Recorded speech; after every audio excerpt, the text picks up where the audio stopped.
Hello, everyone. Today is Wednesday, January 12th, 2022. Despite military embargo, mines continue to wreak havoc in CAR. This article is taken from Bangui. Placed under a military embargo, the Central African Republic was not spared from the explosion of anti personnel mines. The victims are numerous.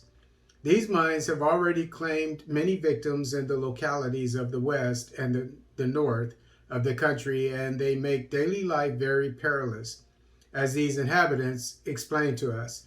Given the explosions of the mines in the Limpende area, everyone is afraid.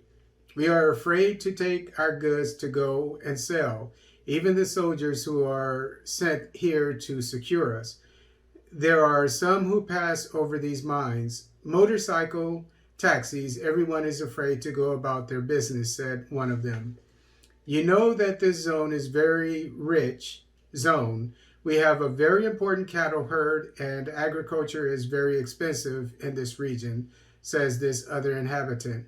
If there are mines from left to right, I believe that the activities of this population will be restricted, and this is not the moment because the CAR has many problems. MINUSCA carried out several demining operations in these areas before suspending its action due to a certain hostility against it. But these mines do not spare the peacekeepers either. Vladimir Montero, spokesperson for MINUSCA, condemns the use of these mines, which have claimed victims among Tanzanian peacekeepers. MINUSCA condemns the use by armed groups of these explosive devices.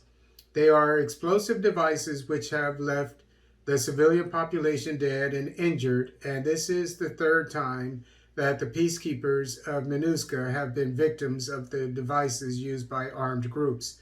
The Central African Republic is, however, under a military embargo, and the population does not understand the origin of these devices. Welcome Gabello, Central African journalist. Those who have weapons and who claim things start using mines. This complicates the situation enormously. But we do not understand the country does not produce mines. The country is under embargo and is not allowed to do so.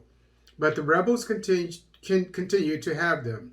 MINUSCA started a demining action, and then at one point people spoke, they withdrew, and at the end of the day everyone was crying, including MINUSCA.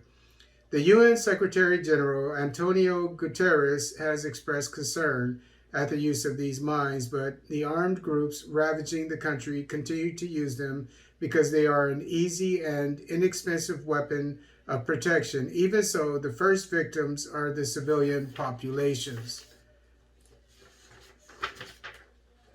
So these mines are, I don't know, it's possible they're put down to keep people away from, as one person said, keep people away from an area that's rich. Who knows, maybe mines, actual, mines where you get gold or whatever, to keep people away from these areas. But the example this person gave was cattle. Excuse me. I didn't know that cattle was so expensive. I would think that mines for gold and things like that would be more expensive and more protected by these insurgents, and therefore would be a reason for the insurgents to put down the landmine, anti-personnel landmines that kill people that step on them, or keep people out of an area that whoever lays down these mines doesn't want them to come into. But the main thing here is that these mines,